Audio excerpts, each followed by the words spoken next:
Yay, we get to talk about Shedeur Sanders and have a reason to here. Ross, good to talk to you.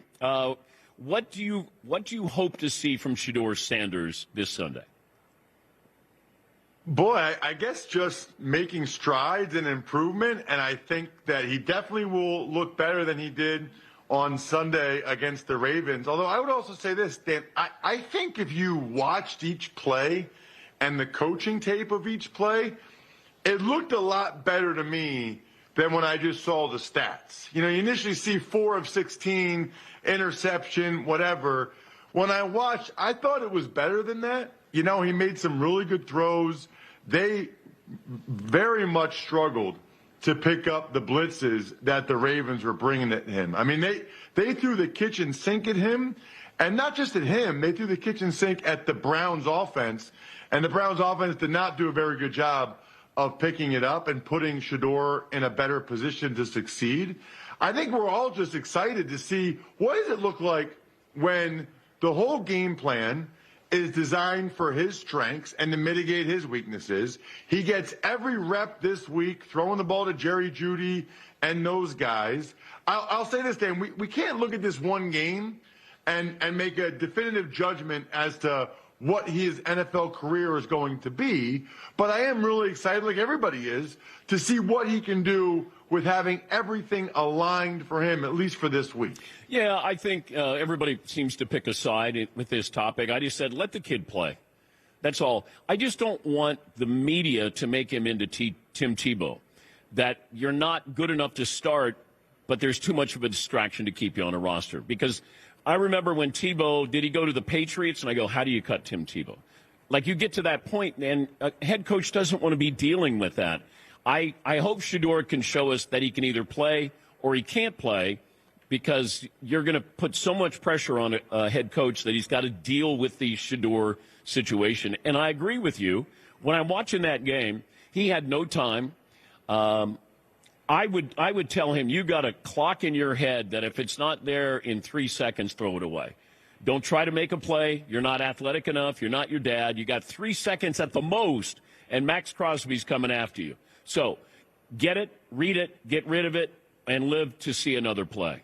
Your thoughts? Well, it's funny that you mention, the Tebow effect, because most people I talked to thought he was like a late first round, early second round pick. So I believe that, maybe he didn't nail the pre-draft process, and you talk to people and they'll tell you that. But I still do think that how popular he is, or how polarizing, whatever word you want to use, I do think that contributed to his fall in the draft, because I think people said, okay, if he's not going to be the starter, we don't want the most talked about person on our team to be a rookie second or third string quarterback. And Dan, I think I told you this. I've never experienced anything like this calling games. But last year I did Colorado State on TV for CBS.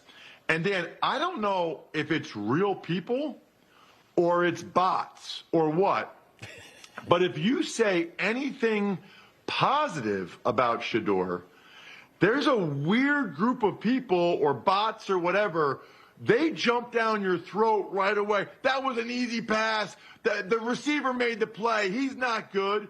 And then if you say anything negative about Shedeur, there's a whole other, group of people or bot army or whatever.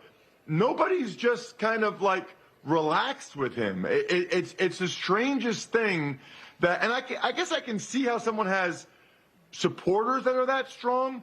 The weird part of it to me is this group of detractors that seem so invested in him not performing well. I have never experienced it like that any other game. After the game, I looked at my social media mentions, and it's like people were big mad no matter what I said, It's agenda-based coverage. I see members of the media, it's agenda-based, that they want to have. They have a relationship probably with Dion. You want to stay in good favor with him. It feels like they're fighting for Dion and Shedeur and kind of carrying the water, or the complete opposite. And as I've said on the show, I voted him third in the Heisman. I thought of him that much, that he played behind a bad line, hung in there, took some big hits, put up some big numbers. And I just said, I think he's going to start this year. Give him a chance. Let's just see if the kid can play. It's hard enough to play the position.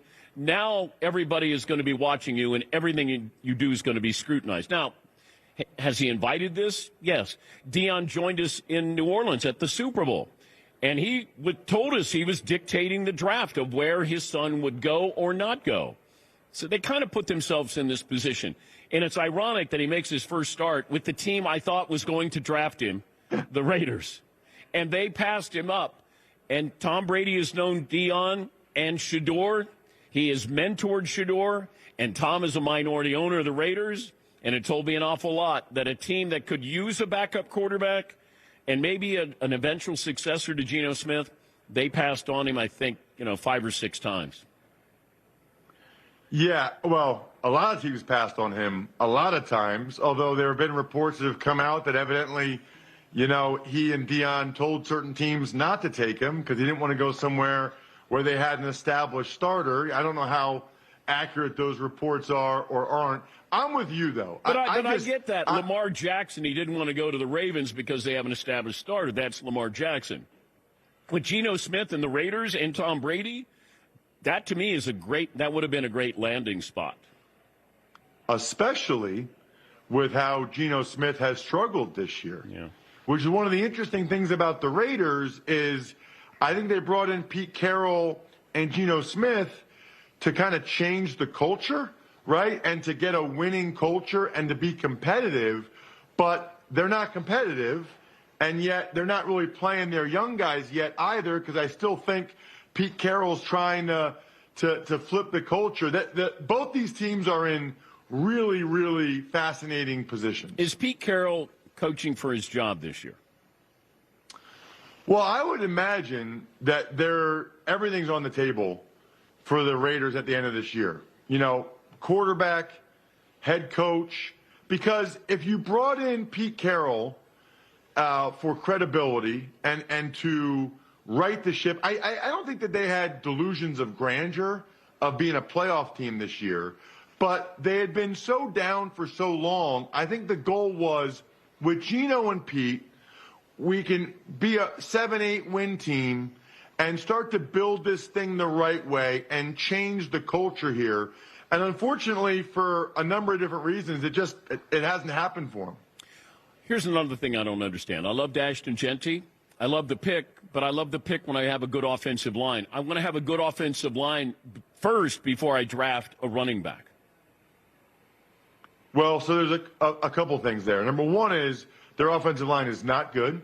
Their best player, Colton Miller's hurt. Probably their second most talented, JPJ, the right guard, he's hurt. Watching them against the Cowboys Monday night, I'm not sure they have a guy starting, Dan, that is an average starter right now in the NFL. I mean, maybe Parham at left guard or Glaze at right tackle. The other thing that's interesting, though, about Jeanty, and Sunday night I called the Lions-Eagles game for Westwood One. And I'm watching that game, and I'm thinking about Jeanty. Usually if you're like a top 15 pick as a running back, it's Saquon, Bijan Robinson, Jahmyr Gibbs. Like, you are electric. I mean, Dan, you can feel when Jahmyr Gibbs has the ball. He's operating at a different speed than anybody else out there. That's not really Jeanty.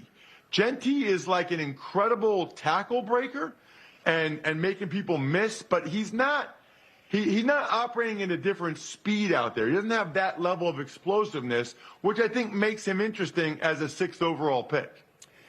Yeah, the Raiders are a mess right now. Pro Football Focus has that offensive line ranked 31st. We're talking to Ross Tucker, the Ross Tucker Football Podcast, available on social media at Ross Tucker NFL. He'll be on the call for the Raiders and the Cleveland Browns. You got the Bills and the Texans tonight. This is kind of interesting with that great defense by the Texans. I don't know how good the Bills are. I don't know how good the Texans are either. Texans are 5-5, no CJ. So how do you handicap this, that the Bills are favored by 5.5 at the Texans against one of the best defenses in the NFL?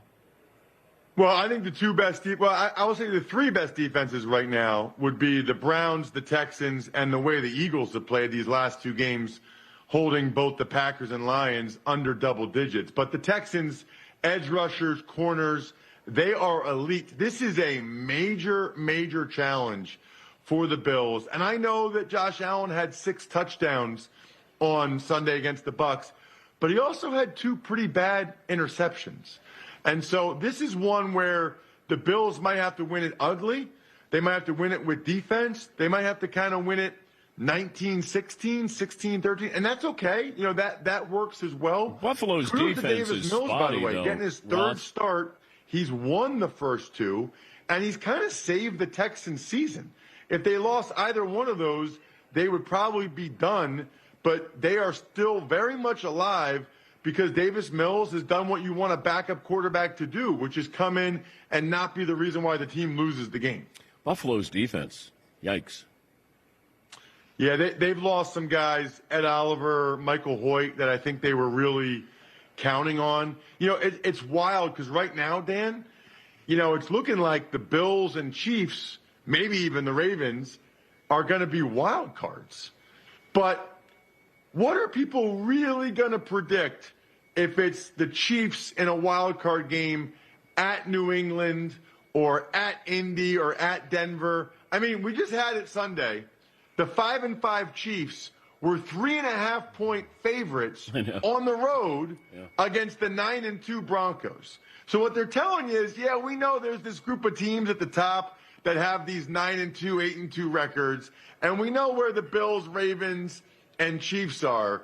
But the betting public or the pros or whoever, when it really comes down to it in the playoffs, people are still going to believe that Daniel Jones and May and those guys, Bo Nix, will beat Josh Allen, Lamar, and Mahomes in the playoffs when they see it. I don't think there's going to be a ton of people picking those home favorites in those playoff games.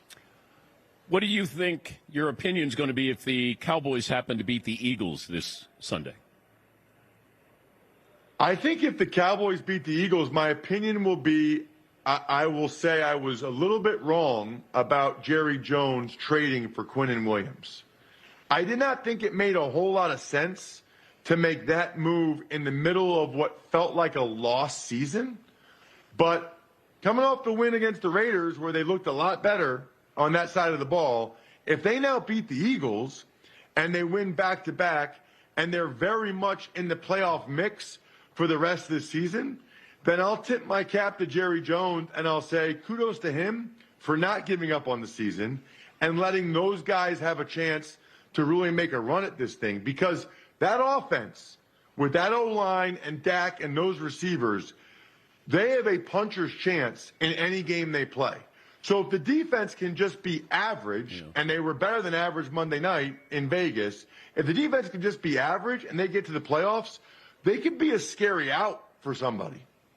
You know, I was just thinking about this. Is Myles Garrett going to be the defensive version of Joe Thomas in Cleveland, where first ballot Hall of Famer, but has nothing to show in his resume? Yes. Yeah. I mean, he already is. You know, think about this. I think right now, and they might even be the betting favorites, but I think right now Myles Garrett's the defensive player of the year, clearly. I think Carson Schwessinger, their rookie linebacker, is the defensive rookie of the year. They're 2-8. I mean, the defensive player of the year and defensive rookie of the year on a 2-8 team. I can't begin to explain, Dan, how crazy what Myles Garrett's doing is for 2 reasons. Number one, they never have a lead. You know, he's never able to just tee off for the whole fourth quarter because they have a 2-score lead. You know the other team's throwing it. These are sacks in regular down and distance. He doesn't have a chance to just pin his ears back. Secondly, the entire week, the Raiders this week, all they're talking about is we're not going to let Myles beat us. We're not going to let it be Myles. We're going to chip. We're going to slide to him. We're going to bring the tight end over. We're going to have a running back B gap. Like the whole, for him to do what he does every week, when I know for a fact, having been a former offensive lineman, that he's the guy that you talk about and game plan and say, we're not going to let him ruin the game, and yet he still ruins games, is unbelievably impressive.